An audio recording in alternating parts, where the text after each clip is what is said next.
کیا ٹیک لگا کر کھانا کھانا حرام ہے یا مکروہ ہے؟ یہ ایک ہوتا ہے عربی زبان میں لفظ جو نہیں جس کو کہتے ہیں، ایسا صیغہ جو کسی کام کے کرنے سے جسے روکا جاتا ہے۔ ایک ہوتی ہے نفی، نہیں اور نفی میں فرق ہوتا ہے۔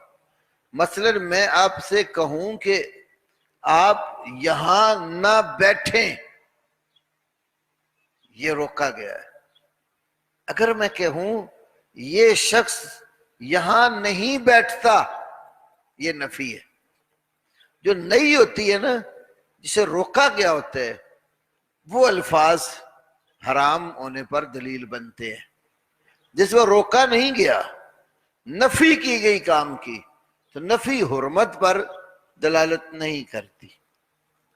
تو حدیث میں یہ ہے کہ آپ صلی اللہ علیہ وسلم نے فرمایا کہ لا آکولو متکئن، میں تکیہ لگا کر نہیں کھتا۔ ایک حدیث میں صحابہ کھانا کھا رہے تھے، آپ تشریف لائے، گھٹنے ٹیکے تشہد میں بیٹھتے ہیں نا، تو اس طرح بیٹھ کر جھک کر آپ کھانا کھانے لگے۔ تو فرمایا انا آکلو کما یاکل العبد، میں کھانا اس طرح کھاتا ہوں جیسے غلام کھاتے ہیں۔ عاجزی ہے نا اللہ کے پیغمبر سے۔ پھر اس طرح ٹیک لگا کر بیٹھنے کا ایک مطلب محدثین نے یہ بھی بیان کیا ہے کہ اس طریقے سے ڈھیلا ڈھالا ہو کر سکون کے ساتھ نہ بیٹھ جائے کہ کھاتا ہی چلا جائے تو پیٹ بھرتا چلا جائے تو پرواہ ہی کوئی نہیں کتنا کھا گئے۔ اگر آپ تشہد کی حالت میں بیٹھتے ہیں، آگے جھک کر لقمہ اٹھاتے ہیں، منہ میں ڈالتے ہیں، پھر توڑتے ہیں ڈالتے ہیں، آپ کا پیٹ آپ کی رانوں کے ساتھ لگتا ہے نا، تو اس میں سختی پیدا ہو جاتی۔ اس صورت میں بندہ کھانا تھوڑا کھاتا۔ کھانا کھانے کے شرع میں آداب بھی بتائے نا، تو وہ جو آداب ہے نا، ان کو اگر ہم دیکھیں تو وہ بہت ساری بیماریوں سے بچاؤ کا ذریعہ ہے۔ ہمارے اندر چونکہ وہ سنت کا اتباع نہیں، ہم کئی دفعہ ضرورت سے زیادہ کھا جاتے ہیں، پر تنگ بھی خود ہی ہوتے۔ تو شریعت نے بتایا نا کہ ایک حصہ اپنے پیٹ کا آپ کھانے کے لیے رکھیں، کچھ حصہ آپ دوسرا پینے کے لیے رکھیں، تیسرا حصہ سانس لینے کے لیے رکھیں۔ ہم تو سانسیں بھی بند کر دیتے ہیں نا، اتنا جی بھر کے کھاتے ہیں۔ نبی صلی اللہ علیہ وسلم نے بہت کم دفعہ اپنی زندگی میں جی بھر کے کھایا ہوگا۔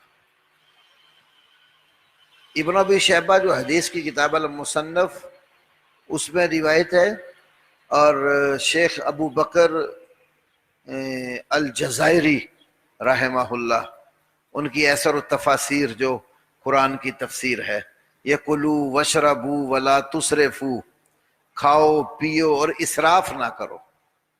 اس ضمن میں ایک عبداللہ ابن عمر رضی اللہ تعالیٰ عنہ کا اثر لائے۔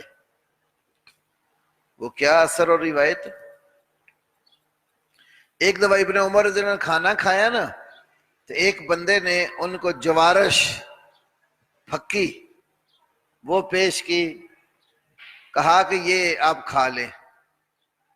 ابن عمر رضی اللہ عنہ فرمانے لگے یہ کیا ہے؟ اس نے کہا یہ جوارش ہے۔ تو پوچھنے لگے کہ یہ کام کیا کرتی ہے؟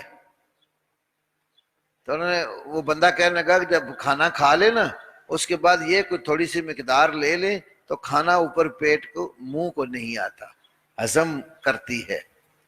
فرمانے لگے مجھے اس کی ضرورت نہیں ہے۔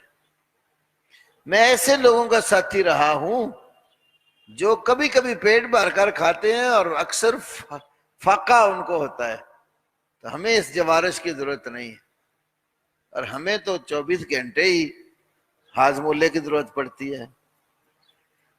میں نے اپنے عزیزوں میں بھی کئی جگہ پر دیکھا، کھانا کھانے سے پہلے ہی وہ کھانا ہضم کرنے والی جو گولیاں ہیں نا وہ پاس رکھتے ہیں، پہلے جی بھر کے کھانا، اوپر سے کہنا ہاضمولے کی 2 گولیاں ساتھ لے لیں تاکہ جو کھایا وہ ہضم ہو جائے۔